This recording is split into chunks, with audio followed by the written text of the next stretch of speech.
This is to all those who've been listening to old-time radio that I've been podcasting for 12 years. It's time for you to purchase the old-time radio collection now at the lowest prices ever. 500 gigabyte external hard drive chock full of radio shows that we all love. And don't forget the bonuses. Here's my offer. I need everyone who hears my voice to go to oldtimeradiodvd.com to place your order today. With every order, I will include a comprehensive show guide with episode descriptions. Over 1,982 pages. This is truly once-in-a-lifetime deal. Place your order today at oldtimeradiodvd.com. You will be glad you did. The Adventures of Sherlock Holmes. Episode 2 in another series of these famous stories by Sir Arthur Conan Doyle is called The Retired Colourman. And here, as usual, to tell you the story is Dr. Watson. Thank you. It was late one summer afternoon. I returned from my club to 221B Baker Street to find Sherlock Holmes's gaunt figure stretched in his deep chair, his pipe curling forth slow wreaths of acrid tobacco, while his eyelids drooped over his eyes so lazily that he might almost have been asleep. I recognized his melancholy and philosophic mood. His alert, practical nature was subject to such reactions. Well, my dear Watson, did you see him? Who? Oh, the old fellow who's just gone out. Precisely. I met him at the door, yes. What did you think of him? Well, pathetic, futile, broken creature. Exactly, Watson. Pathetic and futile. But is not all life pathetic and futile? Isn't his story a microcosm of the whole? We reach, we grasp, and what is left in our hands at the end? A shadow. Or worse than the shadow, misery. Oh, come, Holmes. Is he one of your clients? I suppose so. He's been sent on by the Yard, just as medical men occasionally send their incurables to a quack. They argue that they can do nothing more, so whatever happens, the patient can't be worse than he is. What's the matter with him? Who is he, anyway? Mr. Josiah Amberley. Oh. He says he was junior partner of Brickfull and Amberley, manufacturers of artistic materials. He made his little pile, retired at the age of 61, bought a house at Lewisham, and settled down to rest after a life of ceaseless grind. Sounds a comfortable prospect. Retired in 1896, Watson. Early in 1897, he married a woman 20 years younger than himself. Uh-huh. Yes. Good looking, too, if her photograph doesn't flatter. A competence, a wife, leisure. It looked like a straight road before him. Yet within 2 years, as you've seen, he is as broken and miserable a creature as crawls beneath the sun. But what's happened, Holmes? The old story. A treacherous friend and a fickle wife. Oh. It seems that Amberley has one hobby in his life, chess. Not far from him at Lewisham, there lives a young doctor, Dr. Ray Ernest, who is also a chess player. Ernest was frequently in Amberley's house, and an intimacy between him and Amberley's wife was the result. That doesn't surprise me. Your client doesn't look like a paragon of the graces. The couple went off together last week. Destination so far untraced. What's more, the woman carried off the old man's deed box by way of personal luggage. It had a good part of his life savings in it. That's bad. So, Watson, can we find the lady? Can we save the money? Commonplace sort of case to bother you with, Holmes. But vital enough to poor Josiah Amberley. Well, that's so. What'll you do, then? What will you do, my dear Watson? If you'll be good enough to understand me, that is. You know how preoccupied I am with this case of the 2 Coptic patriarchs. It should come to a head today. No, I really haven't time to go out to Lewisham. And yet, evidence taken on the spot has a special value. Well, by all means, Holmes. I confess, I don't see that I can be of much service, but I'm willing to do my best. Capital. The old fellow was quite insistent that I should go. But I explained my difficulty. He's quite prepared to meet a representative.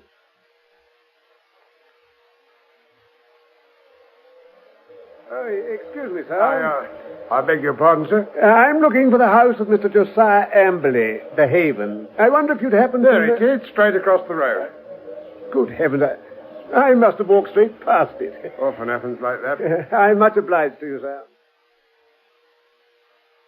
Of course, I could hardly expect that so humble an individual as myself would merit the complete attention of so famous a man as Mr. Sherlock Holmes, especially after my heavy financial loss. I can assure you, Mr. Amberley, that the financial question does not arise. No, of course. It's art for art's sake with him, I understand. Still, even on the artistic side of crime, he might have found something here to study. And human nature, Dr. Watson. Oh, the black ingratitude of it all. Mr. Amberley, I Tell don't me, want to... when did I ever refuse one of her requests? Was ever a woman so pampered as that one? Mr. And Amberley... that young man, he might have been my own son, had the run of my house, and see how they've treated me. Mr. Amberley, sir! Oh, it's a dreadful world, dreadful. Did you say something? I was merely going to point out that if you continue to wave that paintbrush about like that, it wouldn't be long before you did your clothing a bit... I'm afraid the damage is done. Oh, dear me. You see how this business has distracted me. I'm in the middle of painting this hall. You seem surprised, Doctor. One must do something to ease an aching heart. I'd started painting the house only the day before they disappeared. I thought I might as well carry on. Very sensible indeed, Mr. Amberley. Oh, but pray, step into my sanctum, away from this paint smell. Oh, thank you. Ah, that's better. Yes. Oh, pray, take a seat. Thank you. Good. Now then, where shall I begin my account? With my retirement and marriage, perhaps? Oh, no, not necessary at all. Mr. Holmes merely requested certain details. For example, the events of the actual evening of your wife's disappearance. Oh, how shall I ever forget them? To think that I'd prepared a special treat for the shameless creature. A treat? The Haymarket Theatre. Oh. 2 upper circle seats. A gay evening, I thought. Perhaps a little supper somewhere. But no. She produced a headache and refused to go. You see here, I have it here. Her very ticket, unused. Seat 31, row B. Then you had to go alone? I did. There I sat all through the performance, her empty seat beside me. And little did I realize what an ill omen it was. You returned to find her gone? Just so. But that was not all. Oh? You see this door? Yes. It's iron, painted to look like wood. It's my strong room. Safe as a bank, I always thought. But not where she was concerned. Ah. Your deed box was taken, I believe. Deed box. Cash, securities. About £7,000 worth. She must have had a duplicate key. I see. But securities, how could they hope to dispose of these? My one remaining hope is that they can't. I've given the police a list in the hope they'll prove unsaleable. Very wise. Then, Mr. Amberley, there was no note, no message from your wife? I've heard no word from or about her since I left to go to the theatre that fateful evening, leaving her alone here with her headache. Not one single word, Dr. Watson. And the seat number was 31, you say, Watson? You're quite sure? Yes, positive. My old school number. Excellent.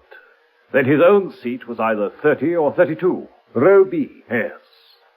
Well, Watson, have you told me all? I think so. Oh, did I say that he tore up a photograph of his wife in my presence? No. I never wish to see her damned face again, he cried. His money before his wife, I fancy. Oh, without a doubt. Ah, there was one more thing, Holmes. Yes, Watson? Well, it doesn't concern Amberley directly, but... Go on. Well, I told you how I somehow missed Amberley's house at first and had to ask a fellow standing about at the other side of the road. Mm. Well, this chap, he was tall, dark, heavy moustache, rather military-looking. I thought he gave me rather a curious look when I mentioned Amberley's name. But later, when I drove back to Blackheath Station, I saw him again, getting out of a cab that had been following along behind mine. And then, just as I was getting into the train, I saw him nip into the next compartment as though he didn't wish to be seen.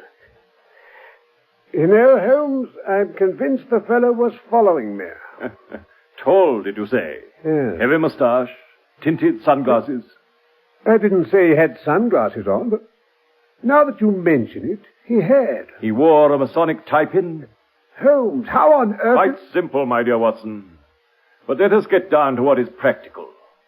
I must admit that a case which seemed to be so absurdly simple as to be hardly worth my notice is rapidly assuming a very different aspect. It's true that in your mission you've missed everything of importance. Holmes. Yet even those things which have obtruded themselves on your notice give rise to serious thought. What have I missed? Don't be hurt, my dear fellow. No one else would have done better. But clearly you've missed some vital points. What do the neighbors think about Amberley and his wife? What of Dr. Ernest?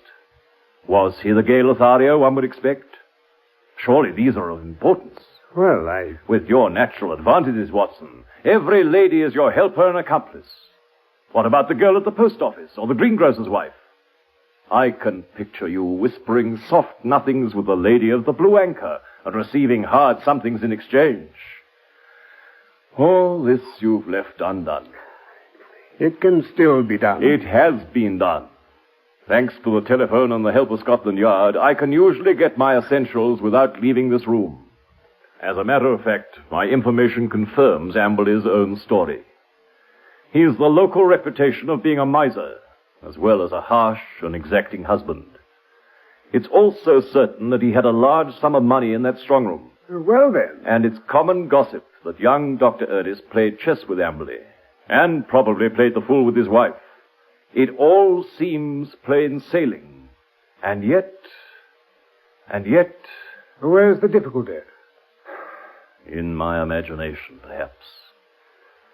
Well, leave it there, Watson. Let us escape from this weary workaday world by the side door of music. Karina sings tonight at the Albert Hall. We still have time to dress, dine, and enjoy.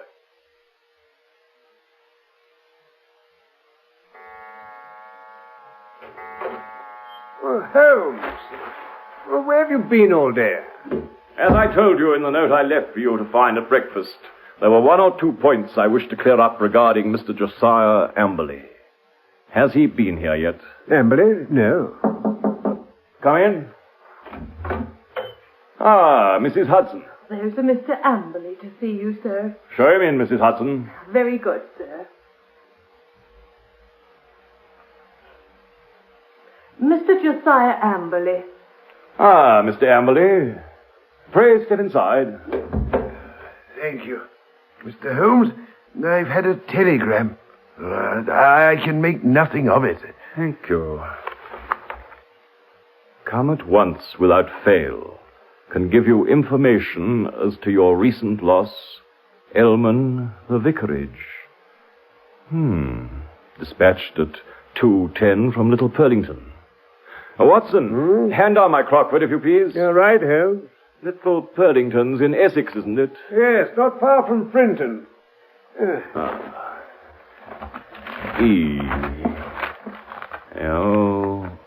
Elman. Yes, here we have him. J.C. Elman, M.A. Living of Mossmore, Little Purlington.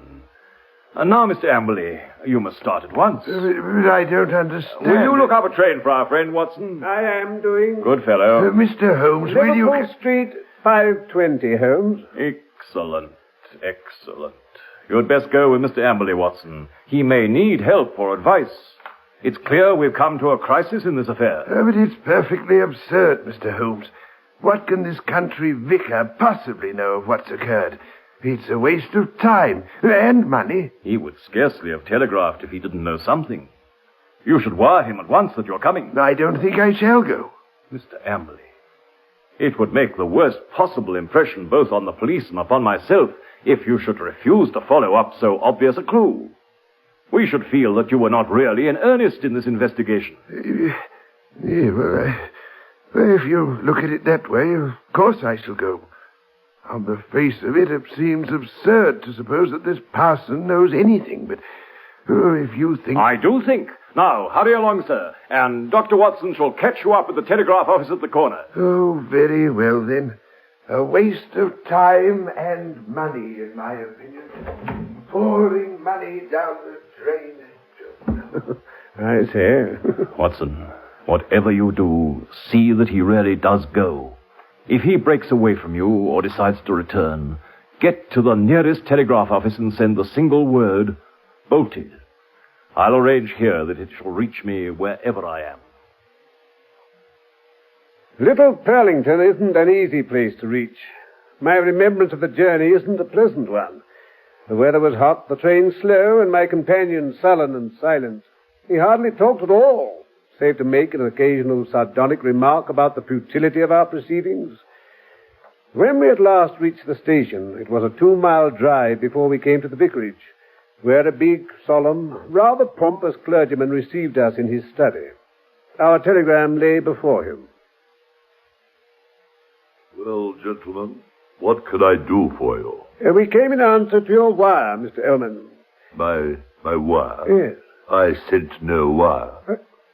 I mean the one you sent to Mr. Josiah Amberley about his wife and his money. If this is a joke, sir, it is a very questionable one. No, I assure you. I have never heard of the gentleman you name, and I have not sent a wire to anyone. I knew it would be a wild goose chase. Perhaps there is some mistake. Are there 2 vicarages, perhaps? There is only one vicarage, sir, and only one vicar. The wire you refer to is obviously a scandalous forgery, the origin of which shall certainly be investigated by the police. Meanwhile, gentlemen, I can see no possible object in prolonging this interview. Holmes? Is that you, Holmes? Yes, my dear Watson. How are things proceeding? They aren't, Holmes. The vicar never sent any such wire. He was very annoyed.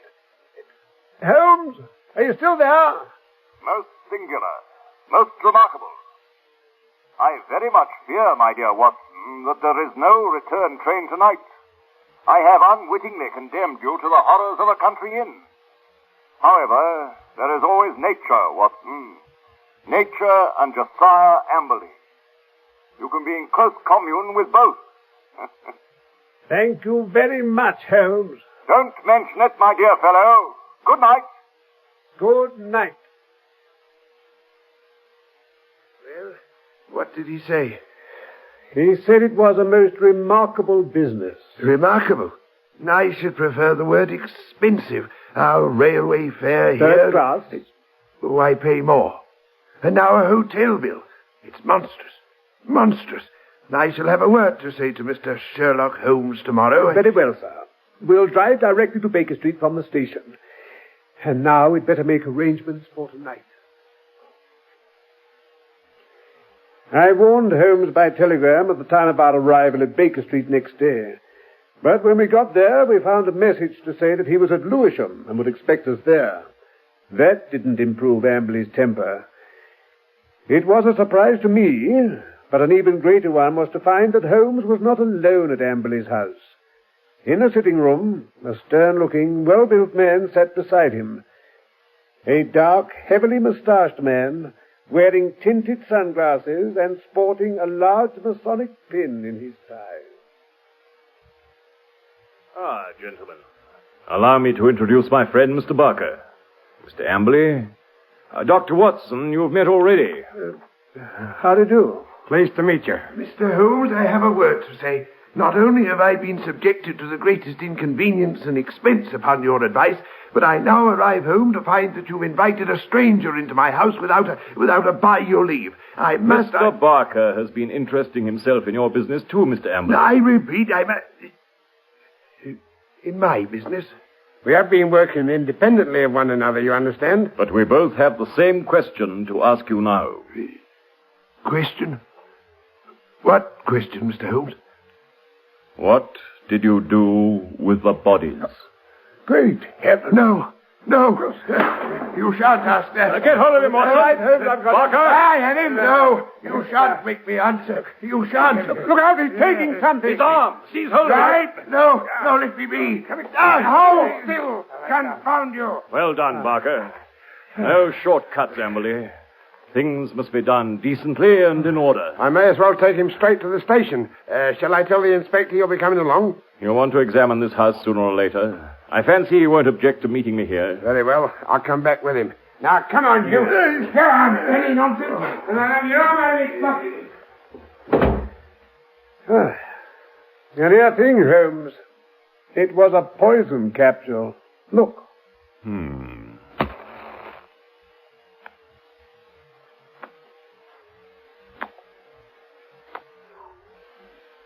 Holmes, this Barker. My hated rival upon the Surrey shore. Rival? When you described him, it wasn't difficult for me to complete the picture. He has several good cases to his credit. His methods are irregular, like my own. We irregulars are useful sometimes, you know. Well, Holmes, let's hear what it's all about, eh? All in good time, my dear Watson. The inspector will be along shortly for the same account. By your leave, I'll enjoy a few minutes' quiet smoke and marshal the facts for your delectation. I just want to make this clear before you begin, Mr. Holmes. Don't imagine that we hadn't formed our own views of this case and that we wouldn't have laid our hands on the man. You'll excuse us for feeling sore when you jump in with methods which we can't use and so rob us of the credit. There shall be no such robbery, Inspector McKinnon. I quite agree that with your compulsory warning about whatever he said being used against him, you could never have bluffed that rascal into what was virtually a confession. I assure you that I efface myself from now onwards. As to Mr. Barker here, he has done nothing save what I told him. That's quite correct. Well, that's very handsome of you, Mr. Holmes. Praise or blame can't matter much to you. It's different for the police when the newspapers start asking questions. Quite so. But they're pretty sure to ask questions anyhow. So it would be as well to have the answers. What will you say, for example, when the intelligent and enterprising reporter asks you what the exact points were which aroused your suspicion and finally gave you a certain conviction as to the real facts? Well, now, we don't seem to have got any real facts yet. You say that the prisoner practically confessed that he murdered his wife and her lover by trying to commit suicide in the presence of 3 witnesses. What other facts have you? Have you arranged for such? Aye, there are 2 constables on their way. Then you'll get the clearest fact of all. The bodies can't be far away. Try the cellars and the garden. It shouldn't take long to dig up the likely places. This house is older than its water pipes, so there must be a disused well somewhere. Try your luck there. But how did you know there'd been murder? Yes, Holmes. How was it done? I'll show you first how it was done, Inspector. And then I'll give you the explanation which is due to you. And even more to my long-suffering friend, Dr. Watson, who has been invaluable throughout. But first, I'd like you to consider this man, Amberley's mentality. It's a very unusual one. So much so that I think his destination is more likely to be Broadmoor than the scaffold. Is that so? Please go on, then. He has, to a high degree, the sort of mind one associates with the medieval Italian nature rather than with the modern Briton. He was a miserable miser who made his wife so wretched by his niggardly ways that she was a ready prey for any adventurer. Such a one came upon the scene in the person of this chess-playing doctor. Amberley excelled at chess. One mark, Watson, of a scheming mind. Really? Like all misers, he was a jealous man, and his jealousy became a frantic mania. Rightly or wrongly, he suspected an intrigue. He determined to have his revenge, and he planned it with diabolical cleverness. Have a look here. This is his so-called strong room. Oof. Stinking paint. That was our first clue. You can thank Dr. Watson's observation for that.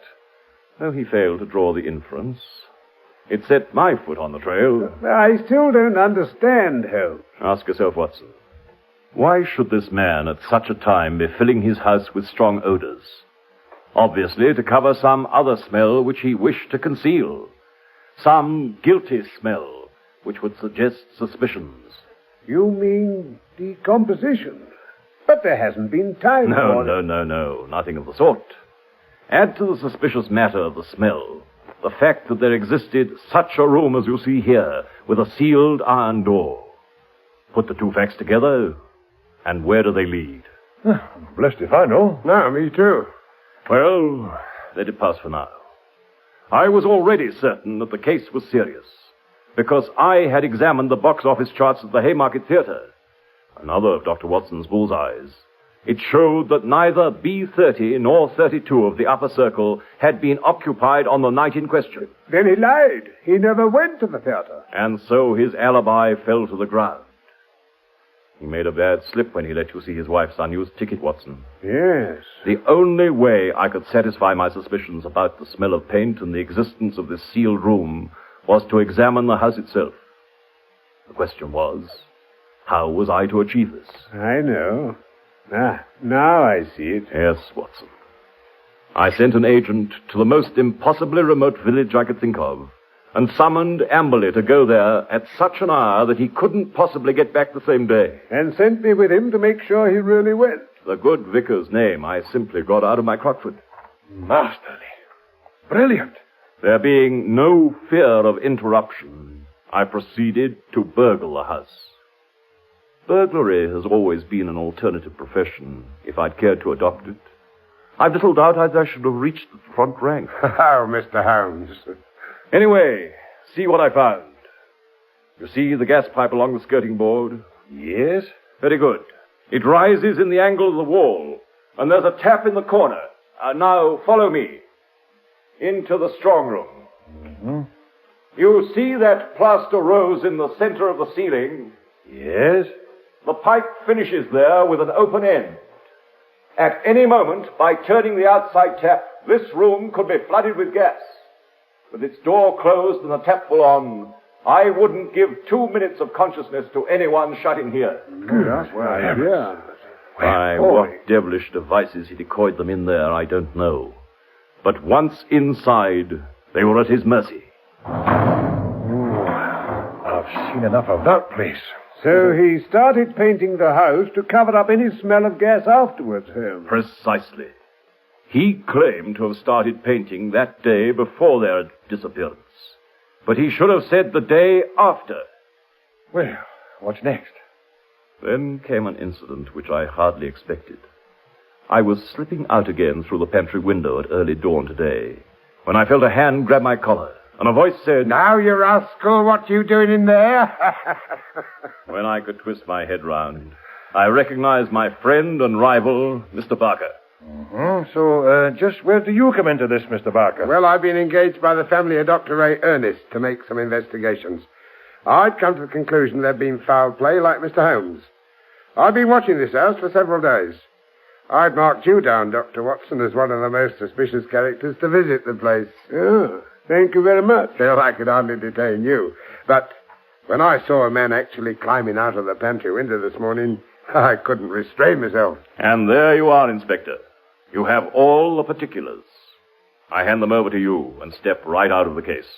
Well, on behalf of the force, many thanks, Mr. Holmes. It seems a clear case the way you put it. You'll get results, Inspector, by always putting yourself in the other fellow's place and thinking what you would do yourself. It takes imagination, but it pays. Yes. Holmes, what about the missing money and security? Oh, they'll be found in some safe place where Amberley hid them. There was no robbery. Ah. Well, you've met every point, Holmes. There's only one last thing puzzles me. Oh? Amberley couldn't avoid notifying the police of his wife's so-called disappearance, but why was he fool enough to go to you as well? Oh, pure swank. He felt so clever and so sure of himself that he imagined no one could touch him. He could say to any suspicious neighbor, "Look at the steps I've taken. I've consulted not only the police, but even Sherlock Holmes." I'll have to forgive you that even Sherlock Holmes. Yes, it's as workmanlike a job as I can remember.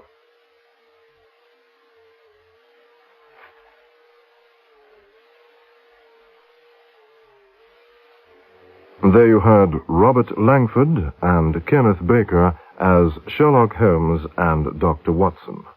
Others in the cast were Beth Boltler, George Corellan, Tony Jay, Louis Ife, and Frank Douglas. At the same time next week, you can hear another Sherlock Holmes adventure called The Three Gables.